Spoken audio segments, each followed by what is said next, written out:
আমরা কি জনগণের কাছে সর্বোত্তম ভাষায় সরকারের ভুলগুলি তুলে ধরতে পারি?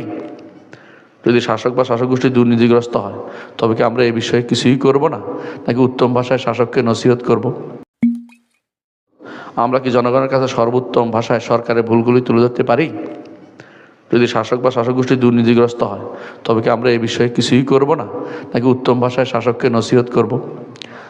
যাদের তা করার সামর্থ্য আছে, যাদের একান্তভাবে বলার সামর্থ্য আছে, তারা বাইরে বলবে না।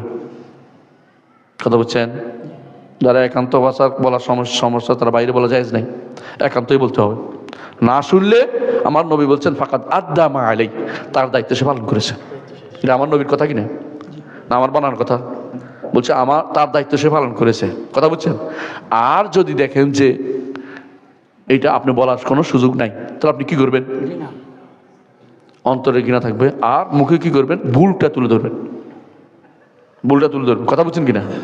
ভুল কারিকে নয়, ভুলটা তুলে ধরবেন। শাসককে সমালোচনা, মিম্বরে সমালোচনা করার বৈধতা নেই।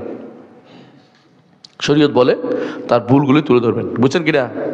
আমাদের শাসকরা কি করেছে, এদেশে সমকামিতা কেন প্রমোট করছে, এর বিরুদ্ধে আমরা বলবো, একটা দুইটা তিনটা খুতবা দিব।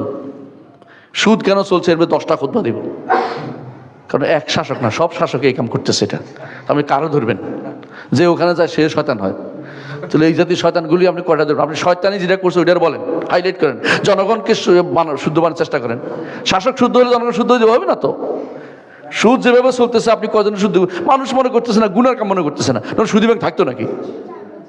সুদী ব্যাংকে যারা লেনদেন করে কি একজন দুইজন নাকি? কয়জন? কোটি কোটি মানুষ। তো এদের শুদ্ধ করার দায়িত্ব কে নেবেন? মনে করছেন আপনি বিশ্ব বন্ধ করে দিলে বন্ধ হয়ে যাবে? তা বন্ধ হয় না কিন্তু।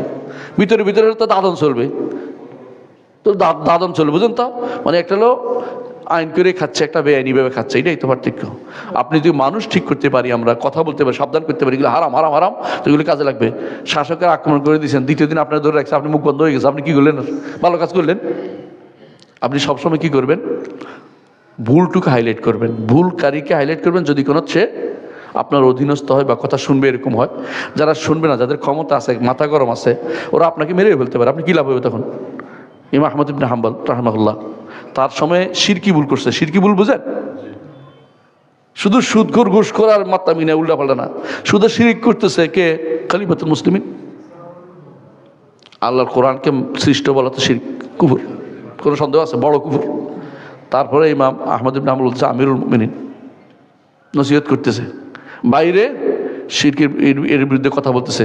যে ব্যক্তি কোরআনকে মাখলুক বলবে সে ব্যক্তি কাফের, যে ব্যক্তি কোরআনকে সৃষ্ট বলবে সে ব্যক্তি কাফের বলতেছে অনবরত।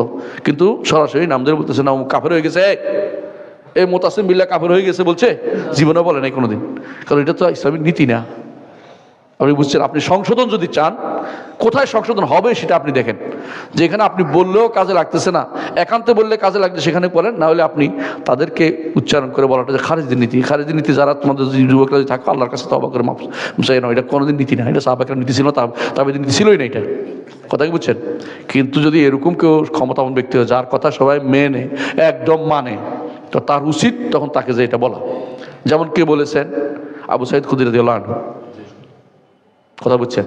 কারণ তার কথা এমন ব্যক্তিত্ব, যিনি মদিনা, যারে কেউ খলিফা ছোঁয়ার মতো ক্ষমতা রাখে না, আমিরে কথা বলার ক্ষমতা রাখে না। এই জন্য তিনি বলছেন যে তুমি এটা করতেছো, নামাজ কিন্তু শেষ হয়ে যাচ্ছে, টাইম শেষ, জুমার নামাজ ওয়াক্ত শেষ, তোমার এই সমস্ত শোনার জন্য বসে নেই আমরা।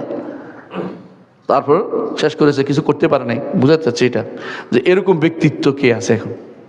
কিন্তু এরকম ব্যক্তিত্ব না, আমরা চিনি ভোটে কিছুই না। এরকম ব্যক্তিত্ব যারা ছিল তারা কিন্তু এটা কয় না, তারা কিন্তু আপোষ করে চলে, আর আমাদের উপর দিয়ে আগুন লাগাই দেয়। আপনি কেন বলেন না, ও কেন বলে না? হ্যাঁ, আমি কি হয়ে গেলাম যে আমার বলতে? কি আমি সর্বোচ্চ ইউনিভার্সিটি একটা প্রফেসর, কত হাজার হাজার প্রফেসর আছে, কি কামে লাগে এগুলি? হেদের যারা করতে পারে, কথা বললে শুনবে, হেদের কথা একটা কথা, হেদের জন্য গাড়ি নিয়ে চালাই যায়, হেরে নিয়ে। হেরা বলে না কেন? হেরা কুল রক্ষা করার বসে থাকে কি, আমার অমুকেতে ইসলাম, অমুকে ইসলাম, অমুকে ইসলাম, বুঝছো? নাম তো আগে পিছিয়ে লাগাই ইসলাম বানিয়ে নিছে।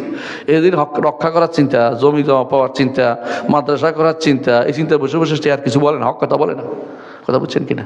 সুতরাং শরীয়তের বিধান হচ্ছে যে, আবারও বলছি মনে রাখবেন, যে ব্যক্তি একান্তে বলতে পারে তিনি বাইরে বলবেন না, একান্তে বলবেন, তাহলে তারা দায়িত্ব আদায় শেষ। যে ব্যক্তি একান্ত বলতে পারেন না, তার ক্ষমতা নাই, তিনি কি হাইলাইট করবেন? কি কে? ভুলগুলিকে হাইলাইট করে বলতে থাকবেন, বারবার বলতে থাকবেন, তার দায়িত্বের ভিতরে পড়ে। কিন্তু ব্যক্তিকে তাকে ঘৃণা করবেন মন থেকে যে সে কি এই অন্যায়গুলি করছে, বুঝে আসছে কথাটা। তারপরে তাকে যদি কোনো রাষ্ট্রপ্রধান হয় তার জন্য আবার হেদায়েতে দোয়া করবেন, যেন আল্লাহ তাআলা তার হেদায়েত দেয়। যদি আমাদের শাসকরা ভালো হয়ে যায়, আমাদের ক্ষতি আছে, তো আমাদের এটাই চাই, দোয়াও করবো আল্লাহ যেন তাকে হেদায়েত নসিব করে। হেদায়েত না হলে তো কী হবে আল্লাহ জানে, আমাদের দোয়া কবুল হবে তো এমন কথা নেই। তো এই জন্য আল্লাহ হেদায়েত জীবিত অবস্থায় তার জন্য হেদায়েত দোয়া করা সবার জন্য জায়েজ আছে। কাফেরের জন্য হেদায়েত দোয়া করা জায়েজ নাই আছে। তাহলে যদি কোনো আপনার শাসক যদি কোনো আপনার কাছে কাফেরও হয়, হেদায়েত দোয়া করেন, আল্লাহ যেন তারা হেদায়েত দেয়, তাহলে ঈমান আনে, সমস্যা কি? এটুকু তো জায়েজ।